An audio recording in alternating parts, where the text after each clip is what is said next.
नमस्कार दोस्तों। आप सभी का स्वागत है आपके अपने YouTube channel Rinku sir study with Rinku sir first में। तो आज का टॉपिक है हमारा राज्यसभा। पहला प्रश्न है, भारतीय संसद की अपर हाउस को किस नाम से जाना जाता है? तो हमारा आंसर होगा राज्यसभा।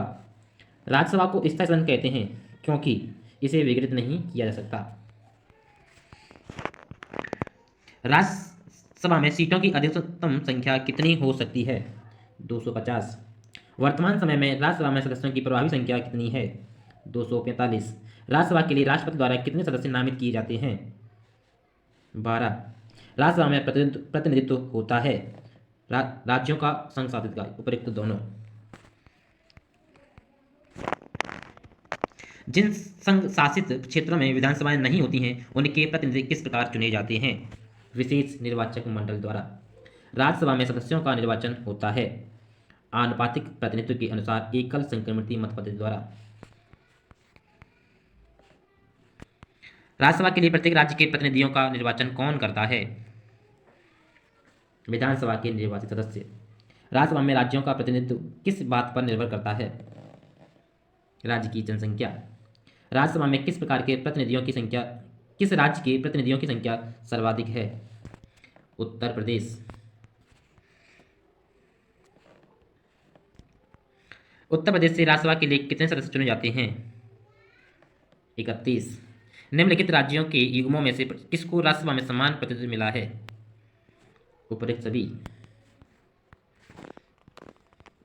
निम्नलिखित में से किस संघ शासित क्षेत्र का राज्यसभा में प्रतिनिधित्व है? दिल्ली व पुडुचेरी। निम्नलिखित राज्य युग्मों में से किस राज्यसभा में समान प्रतिनिधित्व प्राप्त है? मध्य प्रदेश तथा गुजरात। बिहार में लोकसभा की 40 सीटें हैं, राज्यसभा की कितनी सीटें बिहार में हैं? 16।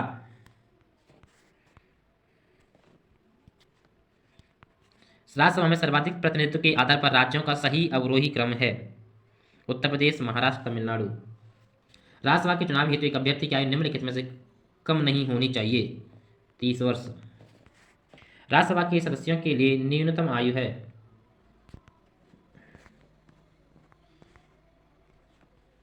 राज्यसभा के सदस्यों के लिए न्यूनतम आयु है 30 वर्ष। राज्यसभा के सदस्यों का कार्यकाल कितने वर्ष का होता है? 6 वर्ष। राज्यसभा के सदस्य चुने जाते हैं 6 वर्ष के लिए। राज्यसभा के एक तिहाई सदस्य प्रत्येक कितने वर्ष के पश्चात सेवानिवृत्त होते हैं तथा नए एक तिहाई सदस्य उनका स्थान लेते हैं? 2 वर्ष। क्या राष्ट्रपति लोकसभा की भांति राज्यसभा को भंग कर सकता है? नहीं। क्या राज्यसभा के सभी सदस्यों का निर्वाचन एक साथ होता है? नहीं।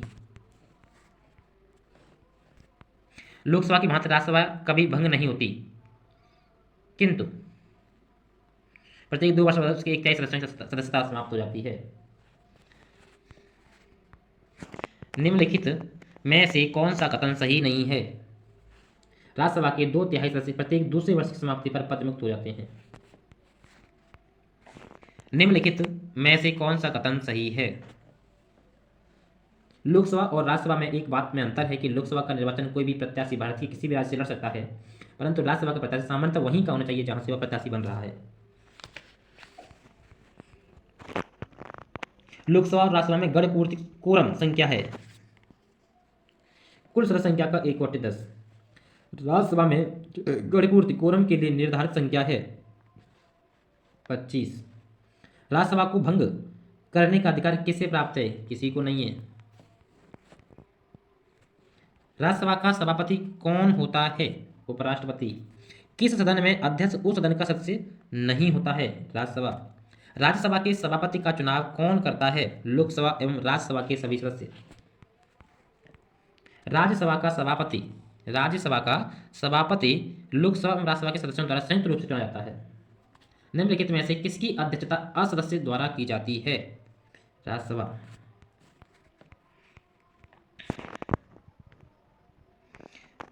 राज्यसभा के सभापति की अनुपस्थिति में राज्यसभा का कार्य संचालन कौन करता है? उपसभापति। राज्यसभा के उपसभापति का निर्वाचन कौन करता है? राज्यसभा के सदस्य। क्या राज्यसभा का सभापति संसद के दोनों सदनों के संयुक्त अधिवेशन की अध्यक्षता कर सकता है? नहीं। राज्यसभा के द्विवार्षिक चुनावों की अधिसूचना कौन जारी करता है? निर्वाचन आयोग। राज्यसभा के सदस्यों का निर्वाचन होता है राज्य की विधानसभा के निर्वाचित सदस्यों द्वारा। स्वतंत्र भारत में राज्यसभा के प्रथम सभापति कौन थे? Doctor S Radhakrishna. राज्यसभा के संदर्भ में निम्नलिखित में से कौन सा कथन सही है? इसके 1/3 सदस्य प्रति 2 वर्ष में अवकाश प्राप्त करते हैं। निम्नलिखित में कौन राज्यसभा की एकांतिक शक्ति के अंतर्गत आता है? अखिल भारतीय सेवाओं का सृजन। निम्नलिखित में से किसके संबंध में राज्यसभा को लोकसभा की अपेक्षाकृत अधिक अधिकार प्राप्त हैं? नई अखिल भारतीय सेवाओं का गठन। राज्यसभा को कौन ऐसे अनन्य अधिकार प्राप्त हैं जो लोकसभा को नहीं प्राप्त हैं? उपयुक्त दोनों। नई अखिल भारतीय सेवाएं स्थापित करने की दृष्टि से विशेष महत्व है राज्यसभा के प्रस्ताव का। संविधान का अनुच्छेद 312 राज्यसभा को निम्नलिखित में से किसका अधिकार प्रदान करता है? एक या अधिक अखिल भारतीय सेवा सृजित करने का। Option number C. केंद्रीय संसद राष्ट्रीय हित में राज्य सूची के विषयों पर कानून बना सकती है यदि राज्यसभा उपस्थित सदस्यों के 2/3 विशेष बहुमत से एक प्रस्ताव पारित हो। राज्यसभा धन विधेयक पर अपनी सहमति कितने दिनों तक रोक सकती है? 14 दिन। लोकसभा द्वारा पारित धन विधेयक राज्यसभा द्वारा भी पारित मान लिया जाता है यदि उच्च सदन उस पर किसी समय सीमा में कार्य संपादन न कर सके। 14 दिन। राज्यसभा द्वारा लोकसभा को धन विधेयक कितने समय में लौटा दिया जाना चाहिए? 14 दिन। राज्यसभा को भंग करने में कौन सक्षम है? कोई नहीं। निम्न में से किस परिस्थिति के अंतर्गत राज्यसभा को भंग किया जा सकता है? इनमें से कोई नहीं। राज्यसभा एक स्थायी सदन होने के कारण इसके 1/3 सदस्य प्रति 2 वर्ष सेवानिवृत्त होते हैं। राज्यसभा के सदस्यों को नामित करने का अधिकार निम्नलिखित में से किसको है? राष्ट्रपति। राष्ट्रपति द्वारा राज्यसभा के लिए कला, साहित्य, विज्ञान आदि क्षेत्रों में से 12 सदस्यों को मनोनीत करने की व्यवस्था भारतीय संविधान के किस अनुच्छेद के अंतर्गत आता है? अनुच्छेद 80। निम्नलिखित में से किसमें राज्यसभा की कोई भूमिका नहीं होती है? अध्यक्ष के निर्वाचन में। राज्यसभा भंग नहीं हो सकती है। राज्यसभा एक है स्थायी सदन। धन विधेयक पारित करने के लिए राज्यसभा को कितना समय दिया जाता है? 14 दिन। राज्यसभा सामान्य विधेयक को अधिकतम कितनी अवधि के लिए रोक सकती है? 6 माह। सर्वप्रथम किस फिल्म अभिनेता को राज्यसभा का सदस्य मनोनीत किया गया था? पृथ्वीराज कपूर। राज्यसभा के लिए नामित प्रथम फिल्म अभिनेत्री कौन थी? नरगिस दत्त। वीडियो अच्छी लगी हो तो प्लीज़ शेयर जरूर कर दीजिए।